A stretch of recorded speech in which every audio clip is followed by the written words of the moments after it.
I have a brand new guest, somebody you have to hear from. She is currently 25 years of age. However, she quit her 9 to 5 at 23 with a real estate portfolio currently of about 40 units. We are actually going to do this in 2 videos. We're going to find out how she started and how she scaled. Let's welcome Soli to the show. How you doing, Soli? Good. That was a great intro. Thanks for having me here. I'm excited. Absolutely. Well, first and foremost, I want to just give your Instagram a shout out. I follow you on Instagram. You are doing lots of great stuff, very motivational. Tell people what your Instagram page is, and then we'll get started. Yep, it's at Lattes and Lisa's. So at lattes.and.lisa's. When I made it, I didn't think anyone would follow me. And now I feel like everyone knows me as Lattes and Lisa's, and I can never change it. Nope, you're locked in. That is who you are now, Lattes and Lisa's. Yeah. Um, but again, that's an impressive story, right? Left your 9 to 5 at 23 years old. I will have you know, I didn't even buy my first rental. I was 30. So thank you for making me feel slow. But tell us how you got started, right? Because you could only sign a mortgage for 5 years at that point. How did you get started? What was the impetus? Was it a book? Was it a situation in life? How did the journey start?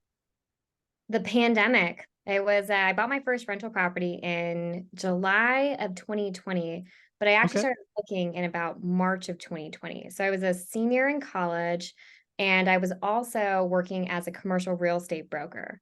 And I was Okay. going to in the Silicon Valley. So I was leasing office space in the time when No, not good. Not good. I know. And I was like, oh no, like I'm about to graduate and go full time into a career where I could make $0 in the next, Yeah. you know, whoever knows how long. Right. So I figured I might as well start like building something for myself so I can at least pay my rent. And I Okay. thought about like I had traded some stocks and I'm like, I just don't really get this. I was a finance major in college. And I had some friends in the real estate association who had invested out of state. Okay. I thought that they were crazy. I was like, "What do you mean you bought a property across the country and you've never seen it?" Uh, but I kind of, I revisited it in the pandemic. I was like, "Oh, okay, they did it. Like it must be possible. So how can I figure out how to do it?" So I read David Green's Long Distance Investing, Real Estate Sure. Investing, and Yep. then I also listened to Real Estate Rookie, which had just as a Bigger Pockets podcast that had just come out. It helped people get from like 0 to 1 doors. And I was Okay. just listening. I was like, all right, these people are just everyday people who are buying rental properties. I guess if they can do it, then I'm going to try to do it. So I decided, I was like, all right, let's do this thing. This is my pandemic hobby that I'm going to try out that hopefully works out. And within, I think, 12 weeks of making that decision to invest at a state, bought my first rental property in Cincinnati, Okay. and the rest was history. So I always like talking about the first deal. Did you fly to Cincinnati or was it completely remote? How'd you build a team? What were the numbers? Tell us about that first one. Yeah, so I had gone for work. So I started working as a commercial real estate broker at 19, like really young. And maybe 6 months before that in 2022, I had flown out to Cincinnati for work and we were Okay. doing a pretty big office deal. So we were doing like a build to suit, building an office building for our clients. And so in order to do that, we had to tour the market.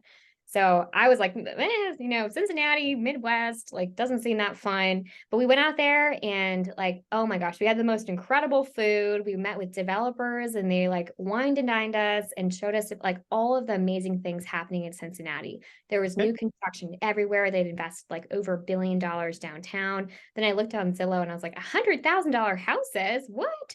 And so that's where I was like, okay, maybe this is a market that I could invest in. And then our local broker who was helping us over there was also a real estate investor. So I spent a few days over Ah, there and he was like, yeah, I own like 8 or 9 single family houses. And so when the pandemic happened and I was like, let's see how I can do this, I thought about where I possibly had a competitive advantage. And I was like, all right, I know one investor in Cincinnati. That price range kind of works for me. I'm going to ask him to kind of show me around the market and introduce me to a real estate agent who could help me buy my first rental. I think there's a lot in that. And frankly, it's where I've seen most investors who go out of state repeat and be successful. A lot of people think outstate investing, they look online, they try to do it all themselves. I think one of the things that you stumbled upon that I want other people to hear is find a local investor who's killing it, who's doing the work, and copy them, follow them, right? Become their friend. I have somebody on the channel a lot that invests in Gary, Indiana. And that's how he's been successful. He found an investor, a team. And then of course he's done his own stuff since, but you gotta stack the deck. You gotta make sure you do everything you can to make that first deal work, because if it doesn't, they'll never go back. And everyone like talks about like building your core four out of state. And you asked about how did I build my team? And that's what everyone says. Core four, you have your agent, your lender, your property manager, and your contractor. But for me, like I have my core five, and the number one most important thing is a local investor, because they're going to Exactly. Yes. they're going to cut out so much of the work. It's like, how do you find an agent who's killing it, who's investor friendly when there's, I think I looked it up and there's like 50,000 agents in Ohio. Trying to find the right Yeah. agent is like needle in a haystack in that scenario. But if you can ask an investor who's actively used someone, you really cut through a lot of that work. I got to tell you, I'm so glad you said that. Again, this whole core four, it's a great marketing thing. It sounds good. It's logical, but it's that fifth one that really is the first one where Mm-hmm. most people should focus. It's finding a local investor, becoming a friend, a colleague, somehow of service to them, because they're going to cut out the learn, and they're going to tell you what not to do. Right? Right. It's just such a home run. So tell us, what was the price point of your first deal? $98,000. I wish I bought more at the time. It was a 3.5% interest rate. I'm like Yeah. kicking myself. I didn't buy more. Yeah, so I spent about, it was a 3 bedroom, no, 2 bedroom, 1 bathroom. I spent around $15,000. I turned the dining room into a third bedroom. Oh, I've done that. Yes. It was so easy. You just like put a door up and build a closet. It's Yeah, like, closet door, egress, as long as there's a window. yeah, Yeah, it's yeah, beautiful. yeah. So I did that, and then I ended up refinancing it 6 months later. It appraised for $155,000. So it's a almost perfect burr. Yeah. So again, buy for 98, put 15 in. I'm guessing based on what you said, you did a cash out refi, so you got all your money back. And did you end up with still a 3.5 on the refi? Yep. Yep. I got lucky. Wow. Yeah, I Nice. refinanced in I think January or February of 2021. So it's still a really good market. I actually flew out there for my first property. Yeah. I wanted Makes to see sense. it. I wanted to see what I bought. And so I was, it's just it's exciting. I wanted to like Yeah. put on Instagram what I bought because Of course. It doesn't exist. It didn't happen if it's not on the gram. Come on. right. So I flew out there for like 3 or 4 weeks and I slept on the ground on a construction zone. People loved Oh, it. It so was awesome. rough. Like I got food poisoning, got my car broken into. It was Oh, like a good. drama reality series. And I didn't know how to do anything. Like I watched YouTube videos on how to use a drill. I Oh, like you did some of the work. did. Yeah, I like painted cabinets, I refinished them. I was like, I vlogged the whole thing. So I was, Nice. painting my cabinets and people are like, you forgot to prime them. I'm like, what is primer? I knew nothing. Yeah. And so from Oh, that, that's awesome. I really appreciated what contractors do. Yeah. Like it's not my thing. I'm glad I tried it. But then I ended Yeah. up, after that, I was like, what a blessing partially it is to invest at a state because Yeah. I can build teams that do the things I'm not good at so that I can do the things I'm good at. That is awesome. And just so people know, what do you estimate a 2 bedroom would have rented for? And then what kind of value did that third bedroom bring for rent?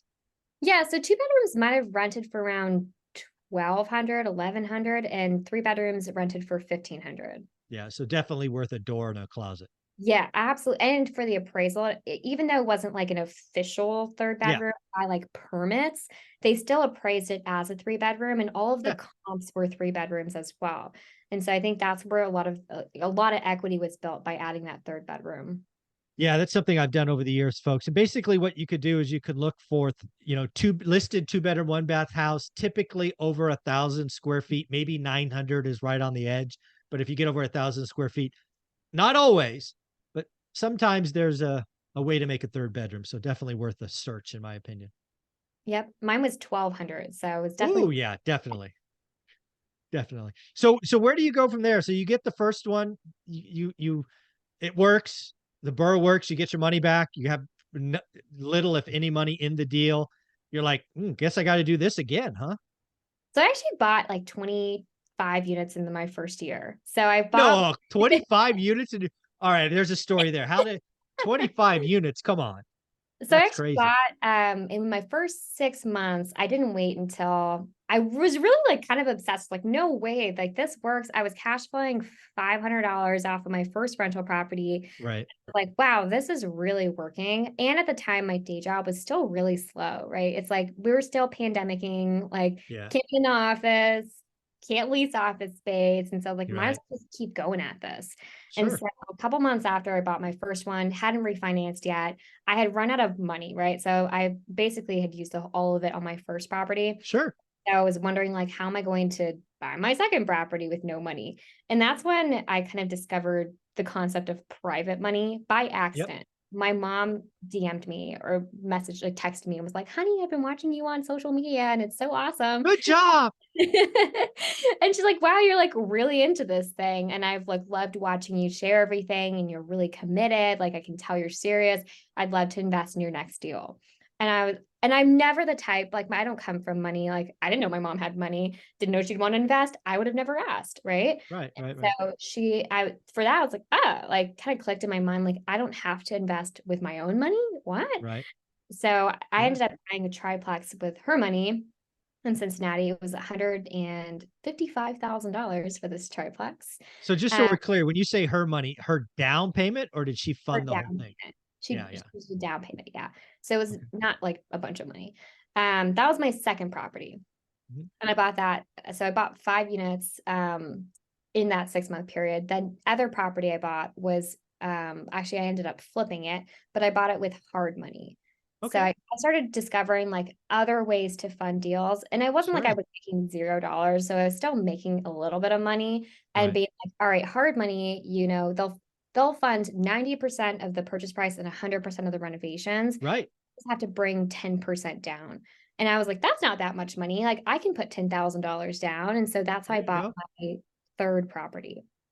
Right. So again, you get the money. That one you did, that was a burr on purpose. The first one or which No, one? the third one, the first hard money. Or no, that was a flip. I'm sorry. Split. Yeah, and that was actually my first deal with a partner. So I would say we're going to talk more about scaling in the next episode, but Yep. I would say it's more so like it was partnerships and private money that really, shot me off. Okay. After the second property, I was still new, right? I was only 4 months into investing, and I was like, wow, I just like don't know what I'm doing. Like I'm just nervous, like don't know how to do this thing. And I had a friend who had maybe at this time like 6 or 7 properties and in Jacksonville, Florida, Hmm. and it was like he was getting priced out of the market. The appreciation was going crazy. He couldn't find deals. And so we worked in the same office. He was also pandemicking. And I was like, hey, like I have deals. I have a team. I have a great market. Like these deals are cash flowing so much. Like, would you be interested in kind of like Mhm. helping with me, investing with me if I did a lot of the work? And he said yes. And so I used a lot of his financials. I mean, again, I was not making much money. And then we ended up flipping that property together because we wanted to make sure that we worked well together Yeah, the model worked. before Yeah. Yeah. before buying me like rental properties together. Very cool. Well, let's close on this. How much did you make on your first flip when it was all said and done? Oh, so long ago. It must have been like $20,000. It's Yeah. hard to lose in that market though. It's a low cost market, but also it was like 2021. It's like you could fail and still make Yeah. money Yeah. You could have because a project that's late and overrun and you'd still make money. Yeah. yeah, it was just going up so much. So it was the best time to learn how to flip in that market. Very cool. Well, we'll wrap this up one more time. Solely, where can people find you? Instagram, it's lattes.and.leases. There you go. We'll talk about scaling in the next episode. Thank you so much.